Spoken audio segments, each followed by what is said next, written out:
welcome to a new project. In this video series, I'm starting a new project which I will document with these video series.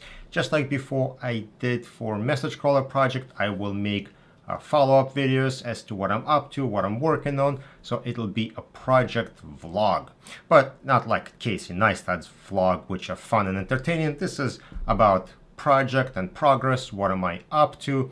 What am I thinking?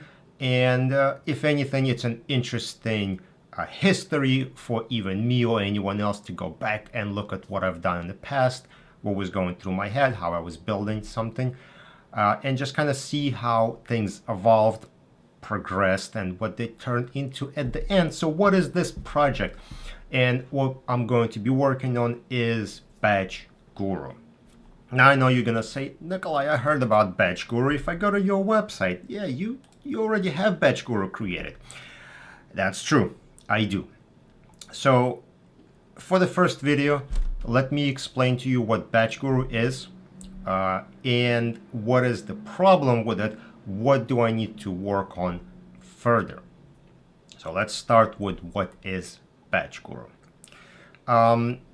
BatchGuru is essentially transform sets. Transform sets is something you learned when you were studying for RCA for the relativity test, and then you pretty quickly forgot as soon as you done studying for it.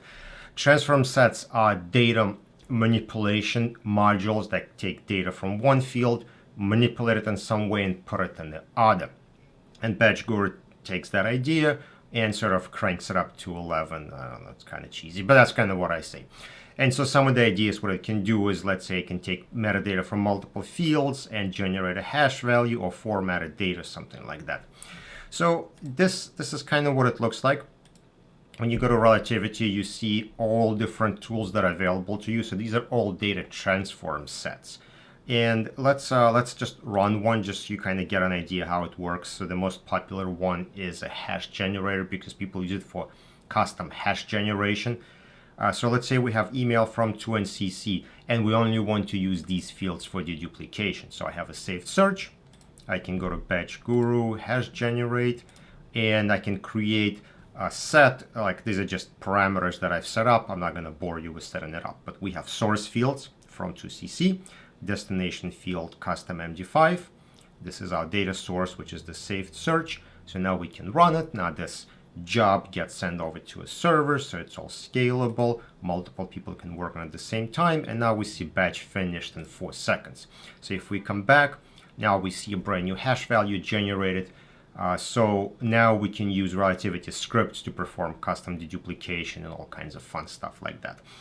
Other things are sort of similar, like date format, right? So some production specifications require date and specific, year, month, date, or they want hours, minutes, seconds, or they don't want seconds, or they want AM, PM. So you can make a text field and update that. You can export native files. There are all kinds of cool things you can do here. The more important ones that are real time savers are things like production helper, right? So if you ever had to do complicated production with lots of fields, well, there are tools like these that will create all the fields required for production basically with one click. You set this all up once, right? So SEC fields, back attach, end attach, whatever, attach range, and then you save this as a preset, and then when you run it, it's just going to update all the fields. And next time you have to do it, all you do is you just swap out the saved search, or you make a copy of a batch and it updates it. And then this will also allow you to export the production, right? So the production will be exported without desktop client. It'll basically be exported by a server. So you can create an export job, kick it off, and then the server will take care of the export. And as many agent servers you have, that's how many exports or jobs can run at the same time. So you can export saved searches, you can export productions, right? You just specify where you want them exported to, and they will be exported to that folder. Lots and lots of different tools here to help tech department with their problems.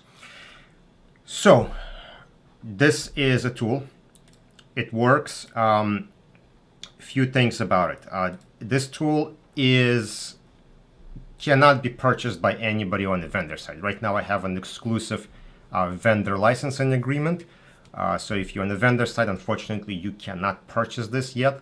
However, if you are a law firm or a corporation, I am able to sell this to you. This is as of February 2021, by the way. So things will change in the future, of course. So yeah, this is a tool that could be purchased by corporation or law firm, and you can use it in your Relativity environment. Next question, how much does it cost? Which people always ask. And yes, this is a super expensive tool. This costs $10,000 a year per instance of Relativity. Yes, you heard it right, $10,000. Now, it is worth every penny.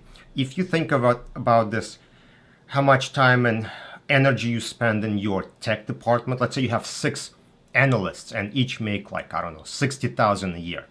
Having this tool, you can eliminate a person, like legitimately, you can eliminate one person that they were occupied with just running scripts, keeping track of export paths, making sure that DAT files are good, right? This tool will take care of all that.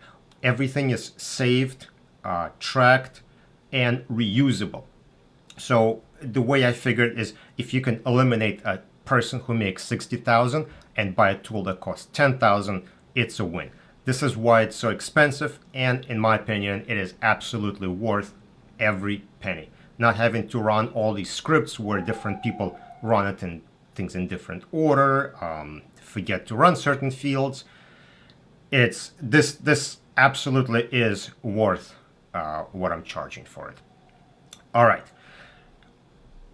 Well, hang on. This is not a sales video. This is a project update video. Sorry about that. So let's go into what is wrong with it. And this tool is one of the earlier applications that I wrote for Relativity. And it is written using Relativity's RSAPI API, which is the older API that is going to get phased out in the next probably 2 years. I'm not entirely sure. It'll be different whether you're Relativity 1 or Relativity server user. So what I have to do is migrate the logic of these tools, or migrate the way the tool interacts with Relativity to a newer API. And there are a couple of ways I can go about it. I can go quick and easy, kind of just like swap things out on the back end, but I don't want to do it. I'm going to do it the long way.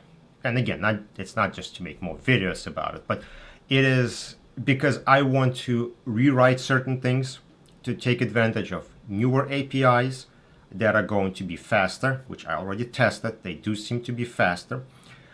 And I just want to write things in a way that I just feel better about it. You know, when you, I guess most of you are not programmers, but if you are, you know, when you look at your code from like 7 years ago, you go, well, it does work, but boy, if I did it again, like I would not do it like that, right?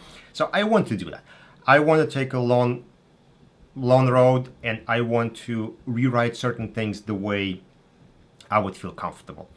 And I also want to create it more modular, so some of these tools and modules could be reused in my other applications. So for example, if I have I don't know, a sort date tool here, I can also have a sort date and message crawler, and they both would point to the same code library, right? So if there is a change to how tool works, I can make that modification, and all my applications will be updated to more modern version of the code. Anyway, this is the introduction. This is what I'm going to be working on. If you're currently using BatchGuru, don't worry about it. You got number of years. Well, it's still going to be working fine. Nothing to worry about it. The worst case, you don't renew license with me, you know, if it doesn't work. But it's going to be working fine for now. And I'm still thinking how I want to go about it, about modernizing it. But I guess that's going to be a topic for the next video. I think I've been speaking for too long. Thank you for checking it out. I will see you guys on the next update.